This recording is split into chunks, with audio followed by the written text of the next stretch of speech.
Di samping saya ini ada anak muda hebat, namanya Tiovan Ari Widakdo. Tahun 2017 kemarin, beliau itu dapat anugerah 30 Under 30 dari majalah Forbes Asia. Itu anugerah yang hanya diberikan kepada anak-anak muda influential dan punya prestasi hebat di Asia.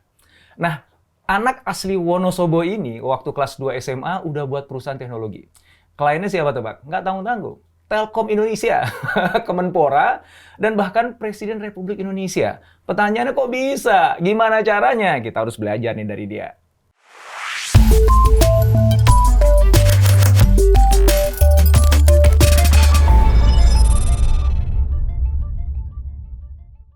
Jovan, makasih banget waktunya bisa Sama-sama, hadir di Mas. podcast ini. Iya, sama-sama.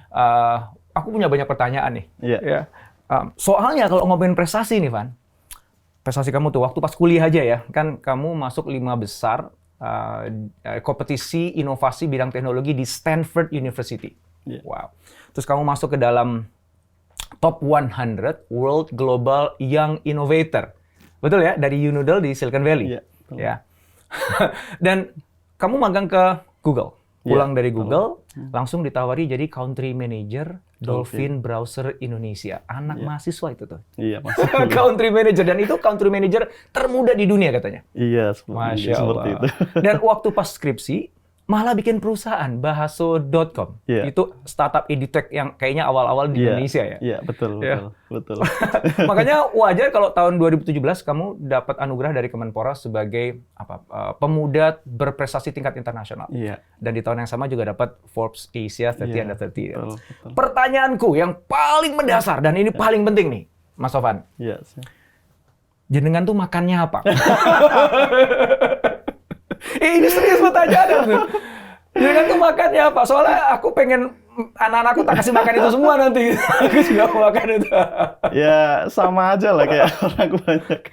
Nasi masih nasi lah. Lo kalau di Wonosobo tuh apa makanan spesialnya apa? Ya, paling suka biasanya nasi sama goreng kalau sarapan malah. Oh gitu.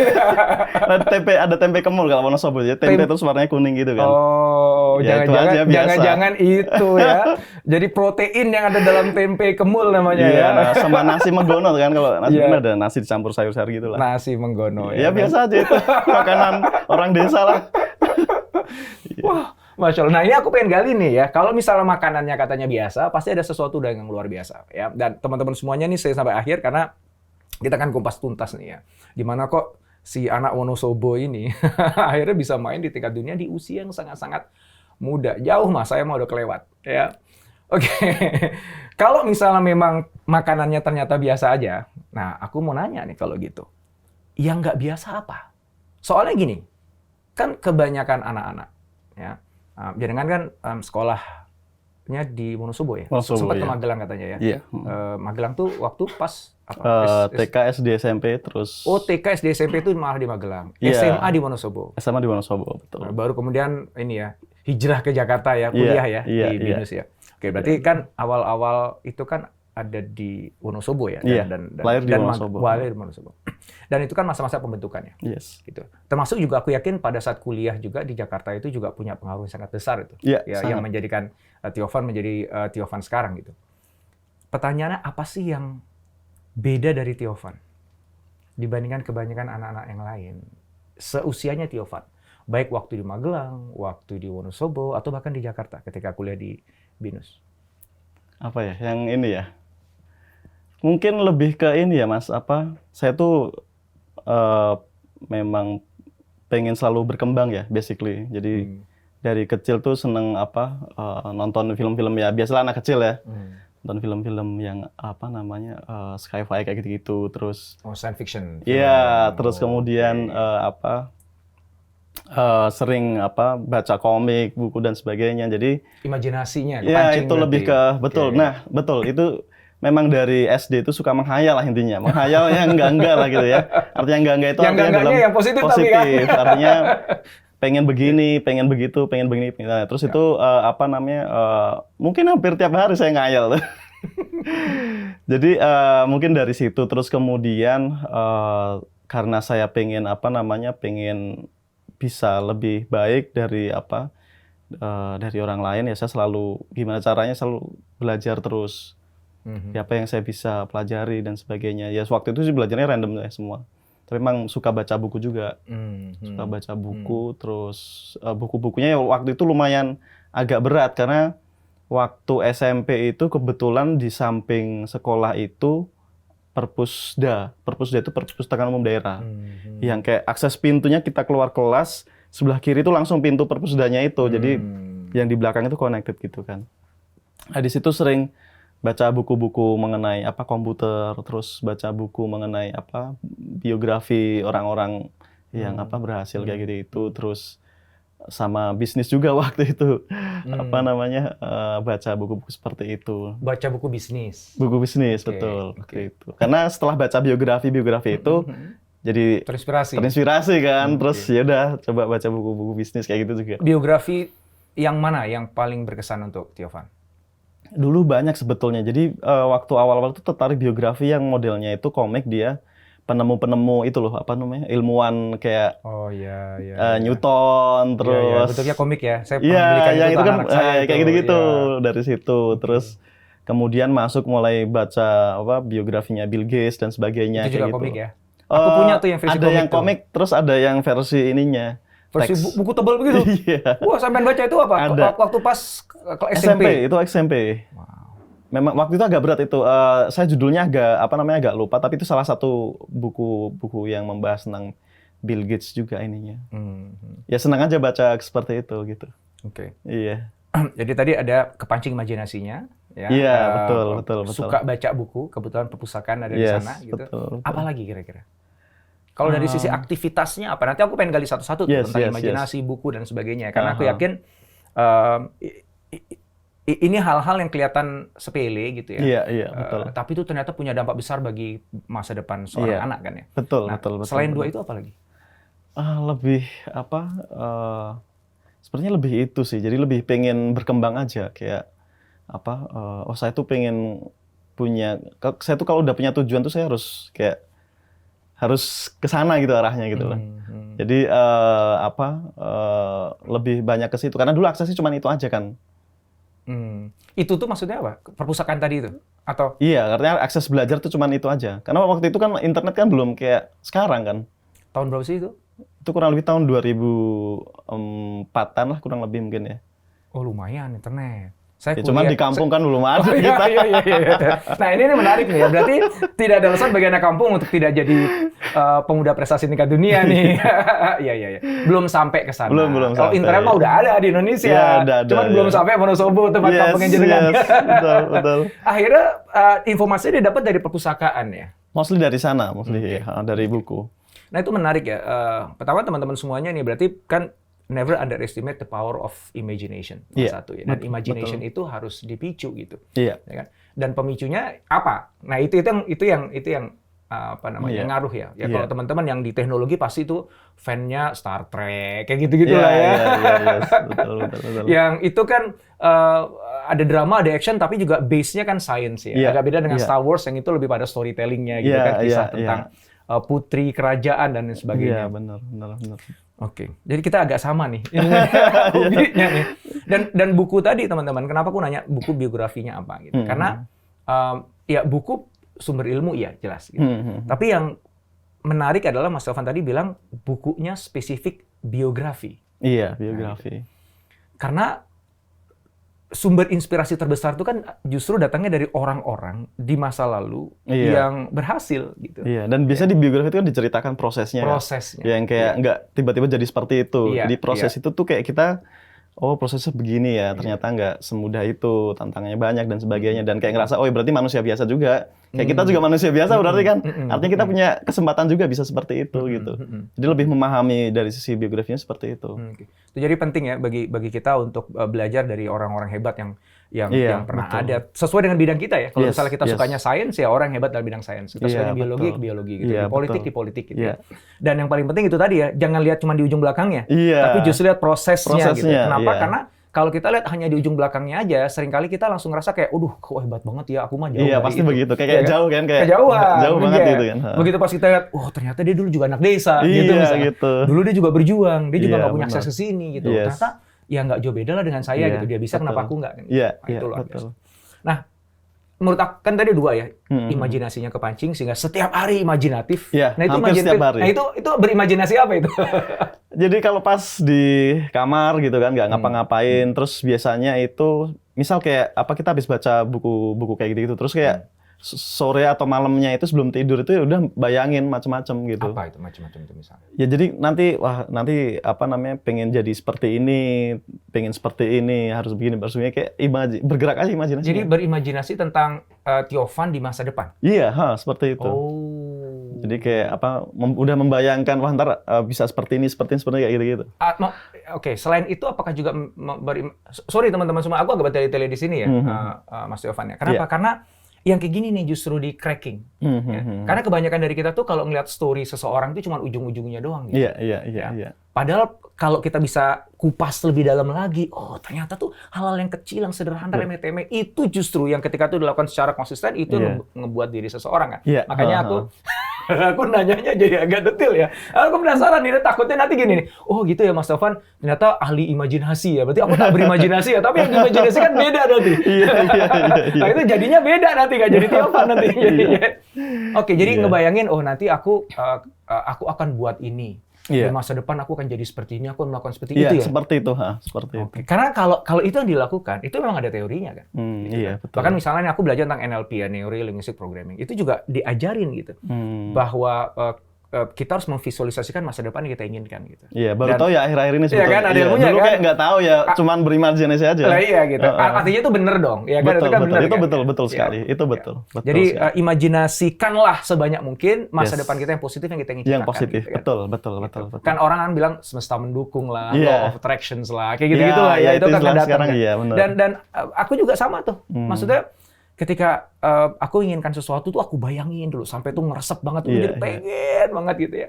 Dan somehow entah gimana kok ketemu orang yang bukain pintu, bukan gitu tuh. Itu sesuatu yang nggak bisa dilogikakan ya. Tapi itu di hidupnya jenengan itu banyak seperti itu terjadi banyak sekali. Jadi dan baru tahu itu ya akhir-akhir pas udah di Jakarta itu ketemu sama teman-teman yang bilang ada namanya NLP terus yang sejenisnya itu. Oh baru tahu ya itu ternyata saya udah mempraktekkan itu dari kecil gitu. Iya, ada yang kita law of attraction. Iya, law of attraction. Iya, betul. Itu powerful. Ya. Nah, ini menarik nih teman-teman semuanya. Kenapa? Kan tadi kan Mas Tiovan kan cerita ya di Wonosobo, daerahnya agak bukan kota besar gitu ya. Mungkin juga di Wonosobo-nya juga bukan di tengah kotanya juga kan tinggalnya ya. Nah, imajinasi itu kan nggak ada yang bisa bendung. Iya. Nah, tapi sayangnya kebanyakan orang berimajinasi hanya pada apa yang dia lihat di samping kanan kirinya. Iya, betul. Nah, itu menarik tuh teman-teman ya. Jadi kalau seandainya Mas Tiovan membatasi imajinasinya hanya pada apa yang dia lihat di sekitarnya, nah orang di kampungku begini kok. Orang-orang dewasa di kampungku juga kerjanya paling begini kok. Teman-teman sekitar saya paling begini kok gitu. Ya paling nggak ya aku nanti jadi nggak jauh dari mereka gitu. Dan imajinasi kita somehow kayak terkungkung kepada apa yang kita lihat, kita dengar di sekitar kita. Betul. Makanya perpustakaan dan biografi itu yang membedakan itu loh, Mas. Nah, aku kan selalu lagi nyari nih, jenengan tuh bedanya apa sama yang lain. Yes. Kok sampean bisa berimajinasi yang kayak gitu? Karena buku-buku tadi. Iya, karena itu pintu masuknya. Exactly. Sehingga kita kan menjadi lebar wawasannya. Iya. Terus ternyata di dunia tuh ada gini. Nah, kita tuh jadi lebih luas imajinasinya. Ya itu betul. Iya. Nah, jadi apa sih bedanya Tiovan ini dengan yang lain? Kan pertanyaannya gitu kan? Akhirnya udah mulai kelihatan nih. Pertama, bener. Imajinasi. Imajinasinya tuh akhirnya menghasilkan law of attractions, membuka pintu, membuka jalan dan sebagainya ya. Betul. Tapi ini kan nggak ujuk-ujuk punya imajinasi seperti ini. Gitu. Betul. Kok yang pemuda yang lain di satu kampungnya Mas Tiovan kok nggak gitu? Ternyata yang ngebedain Mas Tiovan adalah karena Mas Tiovan mengisi kepalanya dengan inspirasi-inspirasi yang datang dari buku-buku biografi tadi. Termasuk buku-buku tentang sains, termasuk film science fiction kan. Itu pikirannya kan jadi beda. Jadi apa yang diisi kepalanya Mas Tiovan, ya itu berbeda dengan apa yang ada dalam isi kepala kebanyakan orang-orang di daerahnya Mas Tiovan. Betul. Betul sekali. Jadi apa yang ada di kepala kita itu menentukan takdir kita ya itu juga ya benar juga ya. Benar. Wow.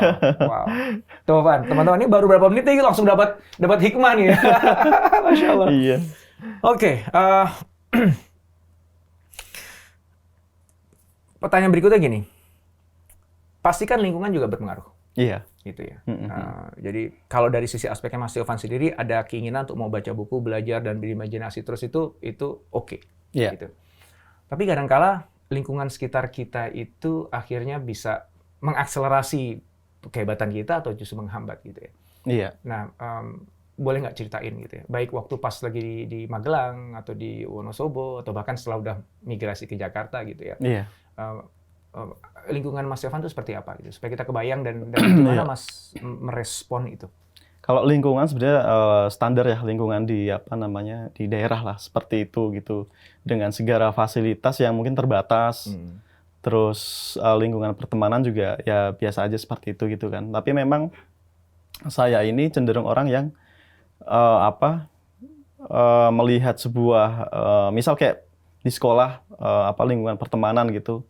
Saya mencoba untuk bisa memasuki lingkungan pertemanan yang membuat saya bisa berkembang. Artinya berkembang itu begini. Ini ada satu cerita.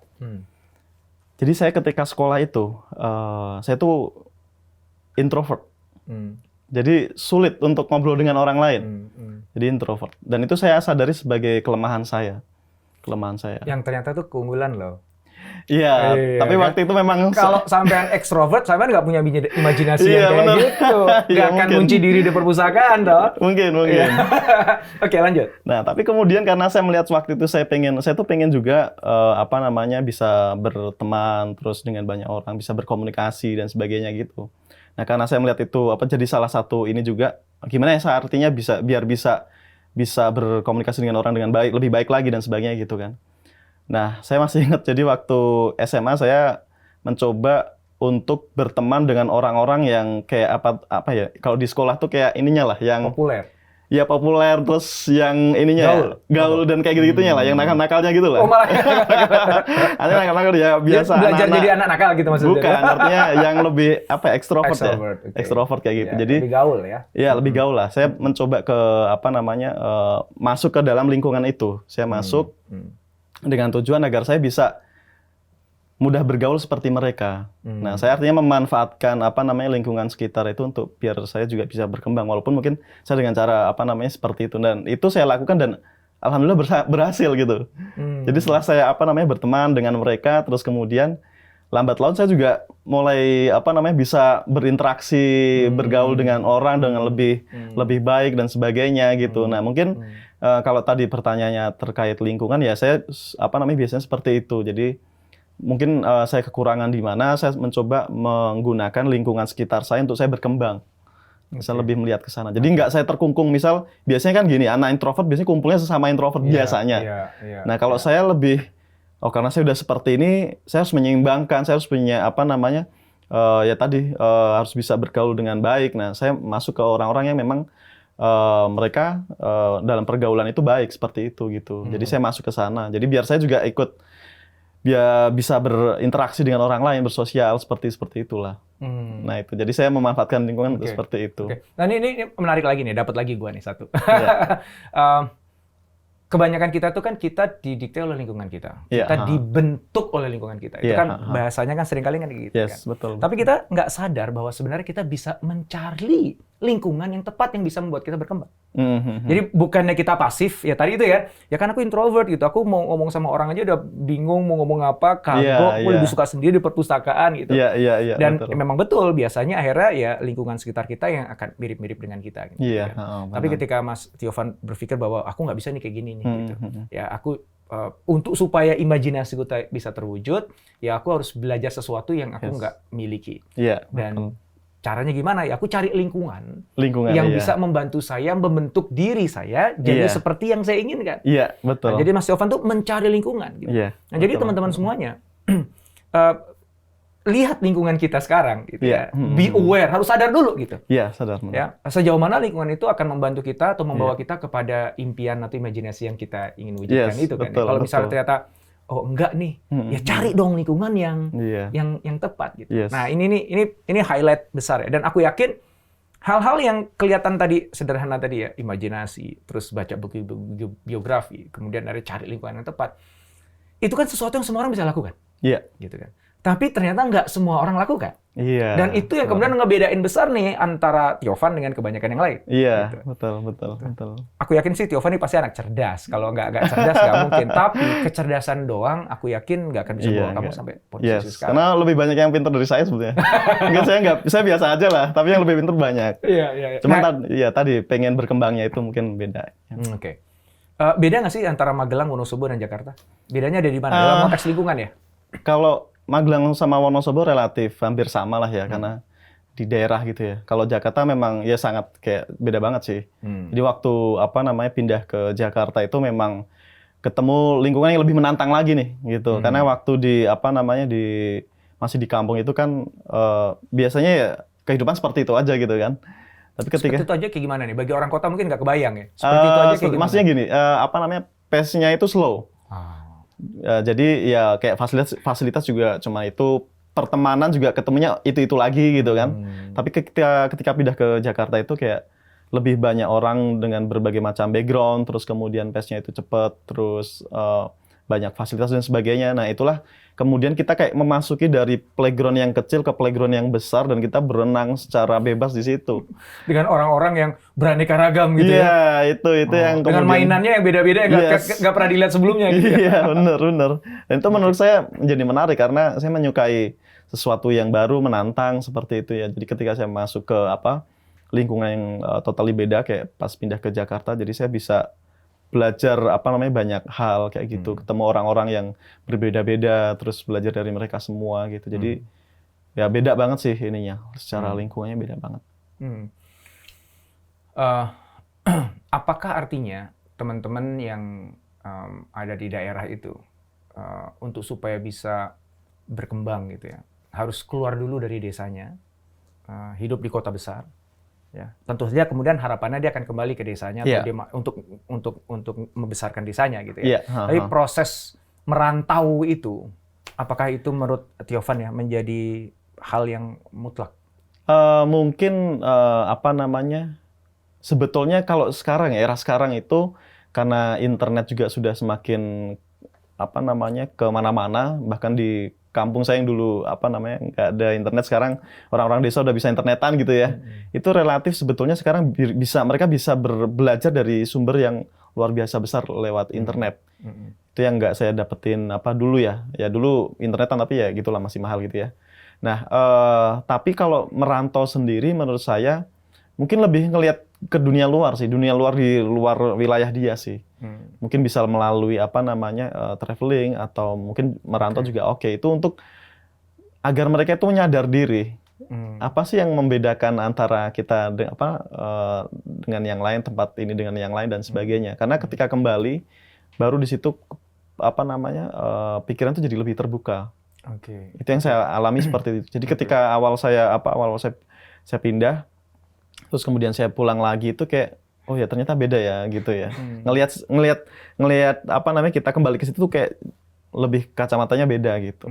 Nah, jadi kita harus bisa ditempa sih dengan perjalanan seperti itu. Bisa itu merantau, bisa itu traveling gitu kan. Yang pasti harus keluar lah dari mencoba. Dari asal kita Harus. supaya melihat dunia yang lebih luas. Gitu harus. Gitu. Kalau sekarang kan ibaratnya gini, kalau orang merantau itu kan sebetulnya mereka ujungnya kan pengen mencari penghidupan yang lebih baik. Tapi sekarang kan kembali ke asal, ke daerah, ke desanya dia. Misal itu dengan ya tadi internet udah di sana, bisa dapat uang dari internet dan sebagainya, itu sangat-sangat kesempatan yang luar biasa. Artinya proses merantau itu dalam rangka untuk ngebuka pikirannya dia, memperluas jejaringnya dia, belajar lebih luas lagi gitu. Betul. Sehingga nanti ketika akhirnya dia jadi, dia bisa kembali ke kampungnya, kontribusi untuk kampungnya, dan itu tidak akan membatasi sama sekali gitu, karena kan akses internet juga ada, jadi untuk dia bisa sukses tidak harus selamanya di kota besar. Di kota besar itu jadi tempat melatih diri aja, menempa diri gitu ya, membuka jalan, membuka pikiran dan sebagainya. Begitu udah kebuka, begitu udah jadi, balik ke kampungnya, bina anak-anak yang di sana, bangun kampungnya dan sebagainya. Karena potensi terbesar dari di Indonesia itu justru ada di daerah-daerah. Tidak semuanya di Jakarta, tapi di daerah-daerah itu punya banyak potensi yang kalau saya lihat itu bisa dikembangkan, dan sebetulnya akan relatif lebih mudah kita untuk bereksplorasi itu ketika kita mengembangkan potensi-potensi yang di daerah. Wow, itu menarik tuh. Bisa kasih contoh nggak? Misal di Wonosobo kah, misalnya di kampung sendiri atau di kota-kota lain? Iya, karena ya setiap kota kan beda ininya potensinya. Kayak misal di Wonosobo itu dengan potensi pariwisata yang luar biasa, dengan sekarang anak-anak muda di situ yang juga semakin kreatif karena banyak berinteraksi juga dengan orang-orang yang masuk ke Wonosobo dan sebagainya. Kayak kita juga ke Wonosobo mengedukasi teman-teman yang di sana dan sebagainya, itu akhirnya bisa ikut mengembangkan potensi yang ada di daerah. Jadi kalau Wonosobo itu kan wisatanya ya, mengenalkan wisata Wonosobo ke luar, terus gimana biar bisa membuat wisata di situ lebih berkembang lagi seperti apa dan sebagainya gitu, dan mengajari anak-anak mudanya untuk mau belajar, mau keluar dari zona kotakannya itu gitu. Okay. Dan ternyata mereka banyak yang kemudian berkembang. Wow. Aku mau gali lebih panjang dan lebar terkait dengan bisnisnya Mas Tiovan. Tapi sebelum sampai ke sana, I think one more questions ya. Masih kaitannya dengan, masih pengen ngulik ini ya, algoritmenya Mas Tiovan sehingga kok bisa jadi kayak sekarang gitu. Masih nyambung dengan konteks lingkungan tadi itu. Oke. Nah, sekarang aku mau nyoroti institusi sekolahnya dan kampusnya dulu. Oke. Jadi kalau menurut Mas Tiovan gitu, kontribusi terbesar dalam konteks lingkungan itu yang ngebuat Mas Tiovan jadi seperti sekarang itu datangnya lebih banyak kepada institusi formal kampus dengan sekolahnya, dengan kurikulumnya, dengan pengajarannya dan lain sebagainya, atau yang justru di luar kampus. Saya menyebut himpunan, jadi senat, atau ikut lomba di yang lain, atau apapun juga itu di luar kampus ya, karena itu di luar dari aktivitas day-to-day sekolahnya. Aktivitas pembelajaran kurikulum base-nya. Gitu. Nah, di antara dua itu, mana yang lebih kuat mempengaruhi dan kenapa? Kalau bisa dibilang kebetulan selama saya sekolah itu banyak aktivitas di luar itu yang saya ikuti. Saya ikut berorganisasi, ikut OSIS, ikut pramuka, ya. Terus kayak semuanya kayaknya diikutin sama siapa. Modalnya cuma tempe tadi itu ya. Saya ikut organisasi sih, dari OSIS, kemudian pramuka saya ikut, terus kemudian kuliah juga ikut himpunan juga. Jadi sebenarnya secara institusinya itu tentu institusi yang punya sistem kurikulum yang bagus tentu akan sangat berpengaruh ya. Namun kalau seandainya kita berada di sistem yang ya kita anggap misal biasa aja, nah itu kita harus memang banyak belajar dari yang di luar. Artinya ikut kegiatan-kegiatan, baik itu nanti organisasi atau komunitas dan sebagainya. Buat saya itu penting karena saya sendiri merasakan lebih banyak besarnya di situ malah. Di lingkungan yang di luar itu. Jadi yang komunitas terus kemudian organisasi. Lebih banyak di sana sih. Termasuk ketika saya kuliah kebetulan dapat kampus yang ya menurut saya tepat buat saya. Karena saya belajar di ambil jurusan IT. Memang saya kuliah di tempat yang seperti itu, dan kebetulan lingkungannya sangat mendukung. Itu juga menurut saya luar biasa sih supportnya. Dari sisi waktu yang dialokasikan, berapa persen ada di kelas dan perpustakaan dan berapa persen yang ada di himpunan dan semua aktivitas tadi? Itu ini aja standar aja. Artinya Soalnya aku lagi pengen buat sekolah juga nih. Jadi aku pengen, jadi orang-orang yang kayak Mas Tiovan ini lagi pengen tak dissect gitu untuk saya tahu. Oh, Nek, kalau gitu aku buat kurikulumnya begini nih. Aku buat aktivitasnya gini gitu. Ya, tentu pasti kurikulum itu pasti sangat berpengaruh ya. Tapi karena saya sekolah di sekolah negeri yang rata-rata seperti itu semua. Jadi waktu pas SMP SMA. Iya, jadi rata-rata kan sama lah kalau di negeri seperti itu. Jadi ya sudah, saya banyak aktivitas di luarnya itu tadi. Lebih banyak yang di luar dibandingkan yang di dalam kelas dan di perpustakaan ya? Misal kayak SMA kita malah bikin komunitas sendiri namanya Never Stop Thinking Community. Wah, itu kayak Deadwood Society itu ya?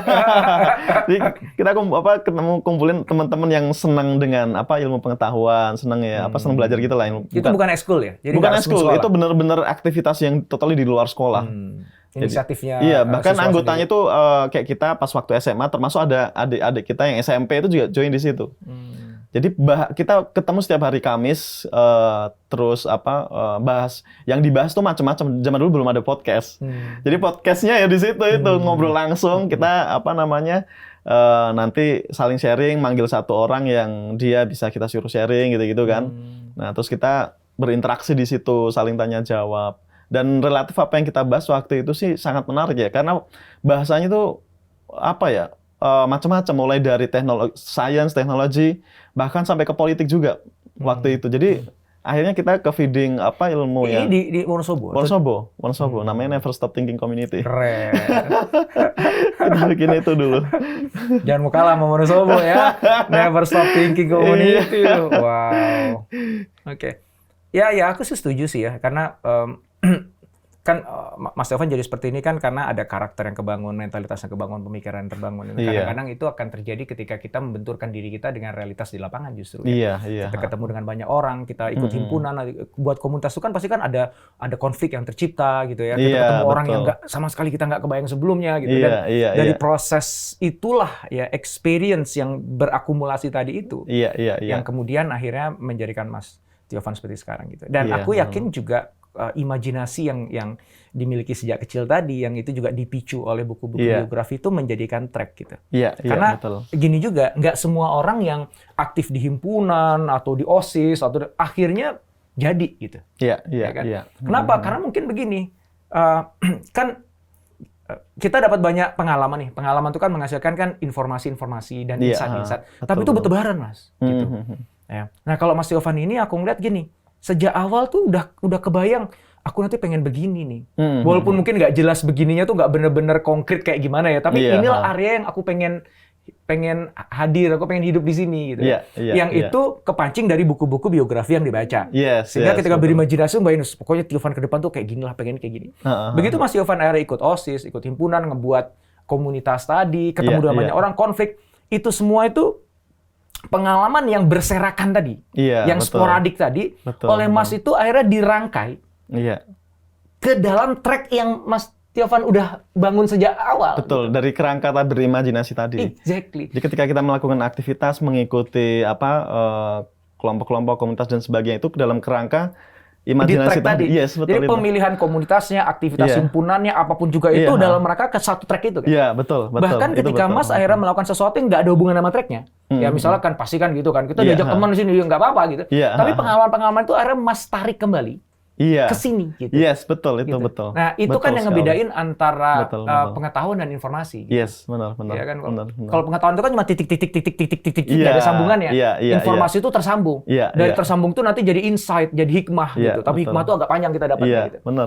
Nah, jadi teman-teman semuanya nih yang para aktivis kampus di sekolah dan sebagainya gitu. Ini penting bagi teman-teman harus punya kebayang dulu nih trackku di mana gitu. Betul. Ya. Supaya nanti semua aktivitas yang kelihatan sporadik itu akhirnya bisa kejahit dan memperkuat kita di track itu ya. Benar.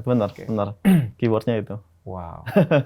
Oke, sekarang ngomongin bisnis. Aku pengen dari awal dulu, bisnis waktu SMA kelas 2. Itu bisnis apa, buat website ya kalau nggak salah dulu ya? Jadi sebetulnya kalau belajar bisnis udah dari SD. Jadi dulu waktu SD waktu itu apa namanya, jualan gelang. Dibeli beli zaman dulu kan ada yang tren gelang pakai kabel yang warnanya 3 itu. Nah, kita beli gelang itu harga 300, 3 kan 100. Beli 3 kita jual 1.000. Kita bikin sendiri itu. Nah, dapat uang lumayan ya kan buat tambahan jajan. Nah, itu udah berarti untungnya udah marginnya 700 tuh ya. Nah, jadi mulai belajar dulu dari situ. Terus kemudian SMA.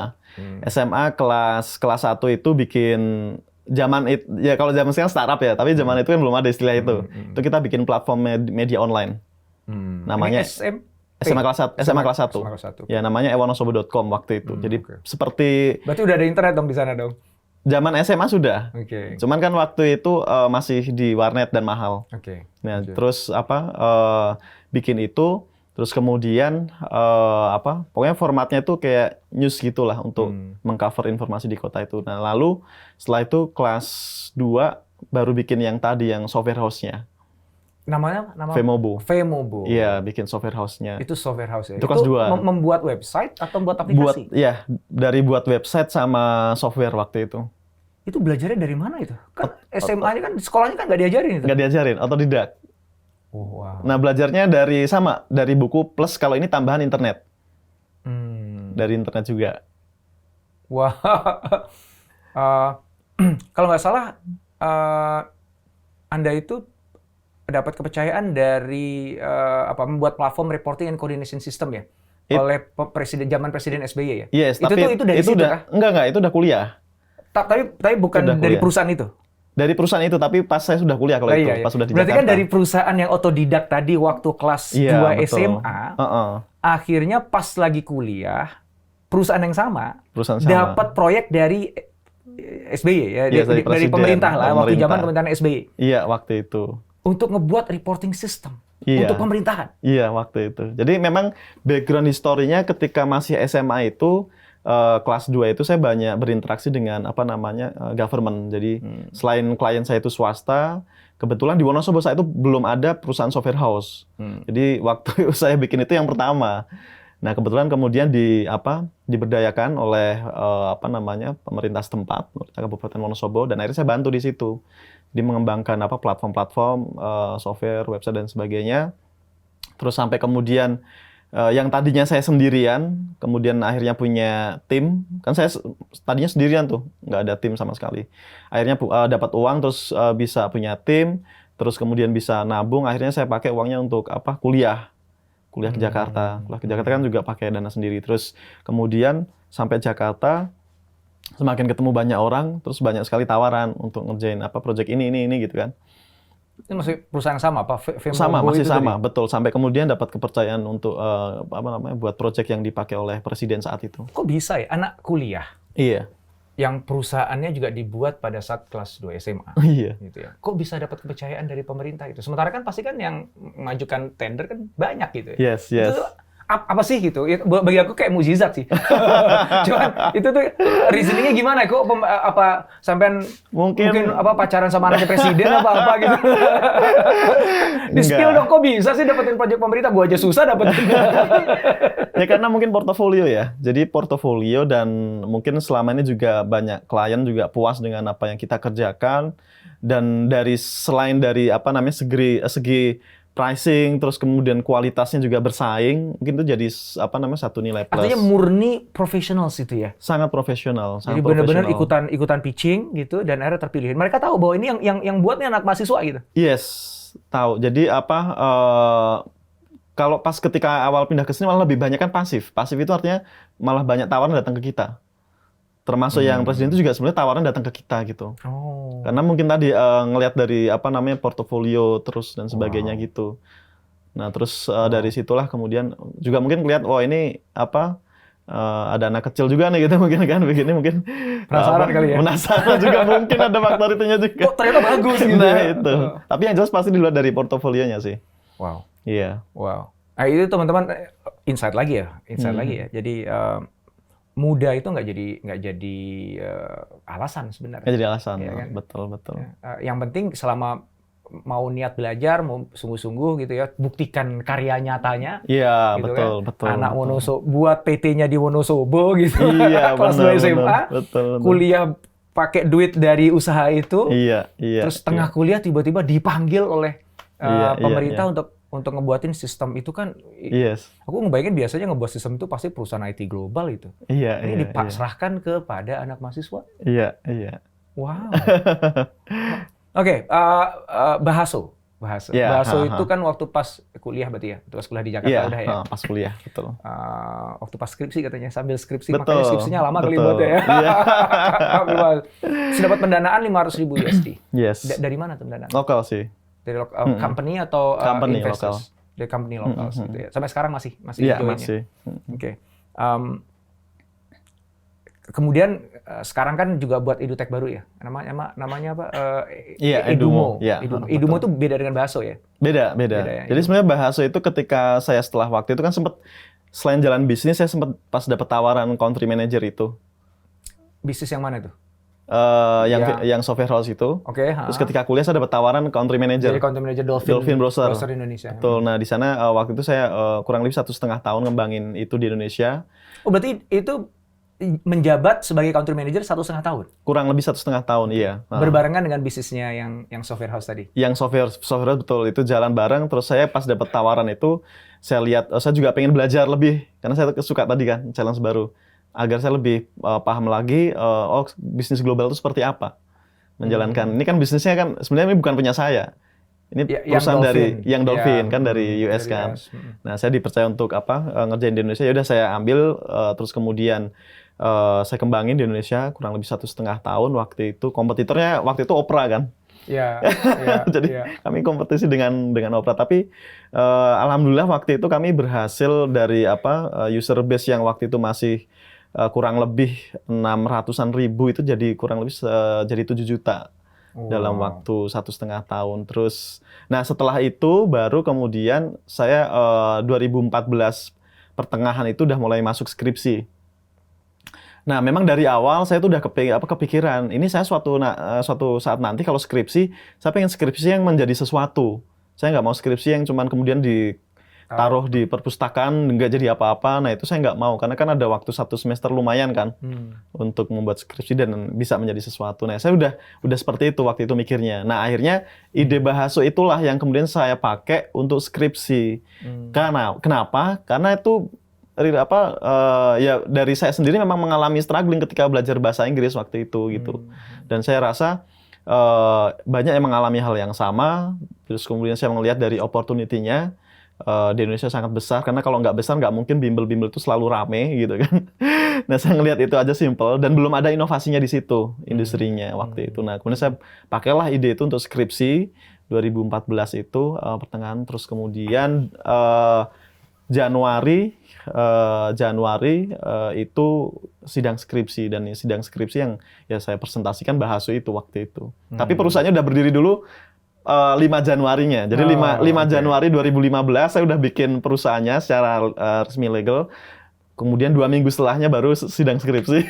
Fundingnya itu berarti sebelum skripsi, sebelum sidang dapat fundingnya atau sesudahnya? 2 tahun ya setelah dibuat ya?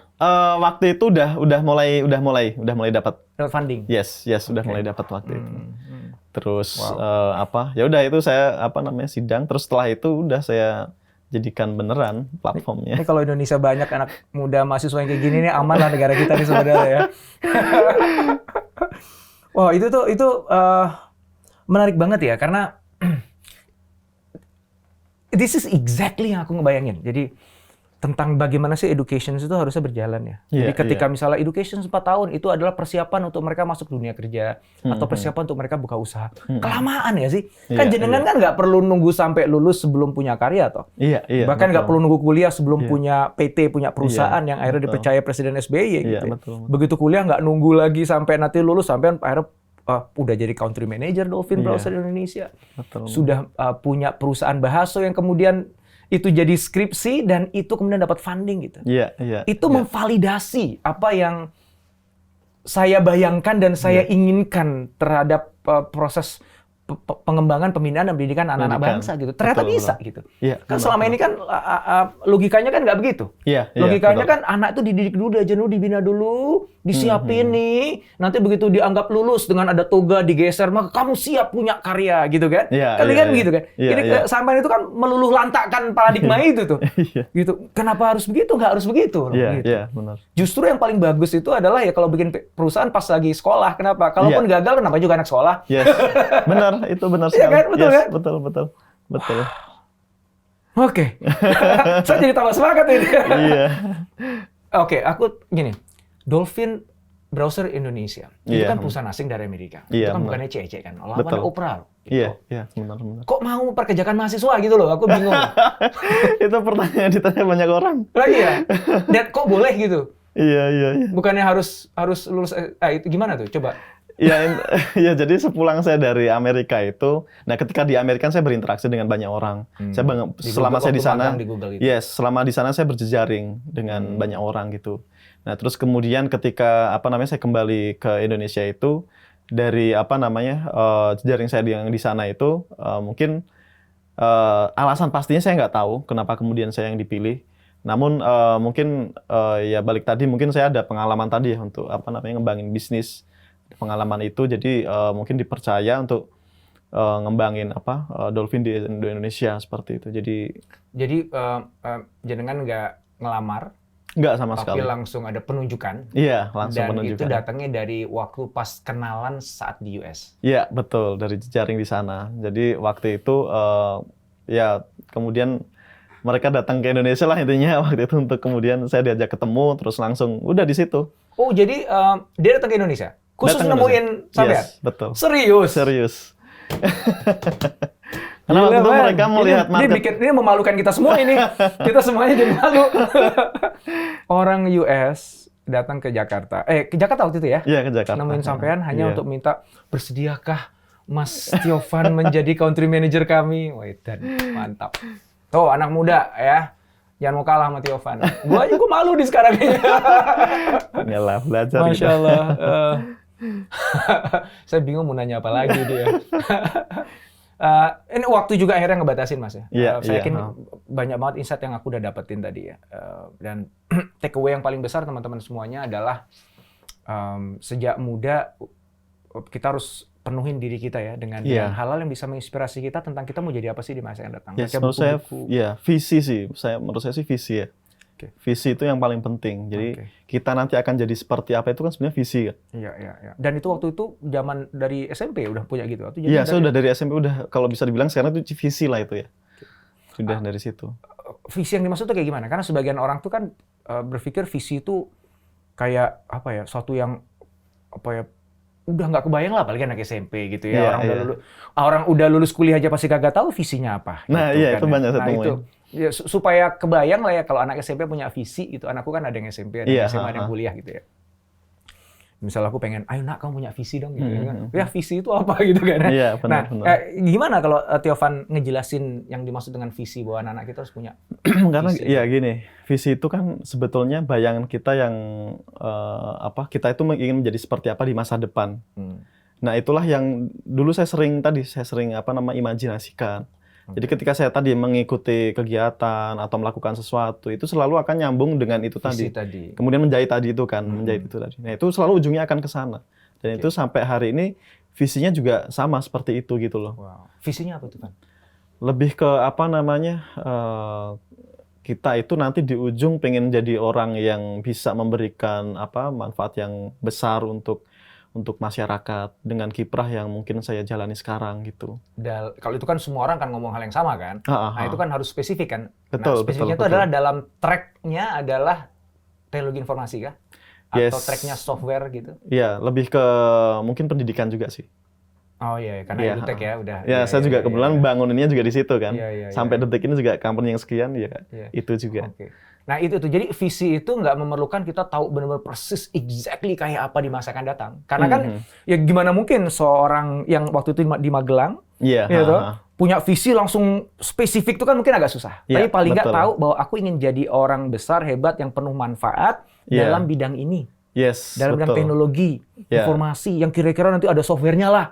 Kira-kira aku bisa ngajar banyak lah gitu. Nah itu aja cukup kan intinya, untuk menjadi track. Sebenarnya simple, kayak kita ingin menghasilkan sesuatu yang kemudian bisa memberikan manfaat ke banyak orang. Sesuatu itu kan bisa produk, bisa apapun lah yang kita jalankan. Nah jadi yang saya bayangkan dari kecil itu aja gitu. Ketika saya baca tadi biografi itu kan orang kan itu ya menemukan ini terus bisa bermanfaat untuk gini-gini. Nah itu aja, sesimpel itu aja saya. Oke. Tracknya kan tapi udah jelas kalau jenengan kan. Bukan cuma sekedar aku ingin jadi orang paling bermanfaat bagi nusa, bangsa, dan agama. Semua anak-anak kita ngomong begitu. Tapi ditanya lu mau jadi apa? Kagak tahu gitu. Nah kalau Mas Tiovan kan jelas kan. Tracknya adalah di teknologi informasi tadi yang berbasis software. Dan peminatannya spesifiknya adalah di education.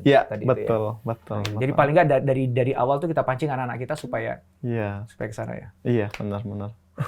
Masya Allah. Masih banyak sebenarnya aku pengen tanyain Mas, cuman durasi ini. Mudah-mudahan nanti kita bisa ngobrol lagi. Senang banget kalau kita bisa kolaborasi. Mas, pasti. Tutup podcast ini dengan satu pesan pendek untuk anak-anak muda kita. Mungkin boleh langsung masuk kamera Mas. Mungkin buat teman-teman semuanya, saya simpel aja sebetulnya. Saya selalu punya prinsip namanya DBA. DBA itu dream, terus kemudian belief sama action. Jadi kita harus punya mimpi dulu, harus punya visi, terus kemudian kita harus percaya dengan apa yang kita impikan. Terus yang ketiga jangan lupa ada actionnya agar menjadi sesuatu. Masya Allah. Atur nuhun. Terima kasih sekali waktunya. Thank you.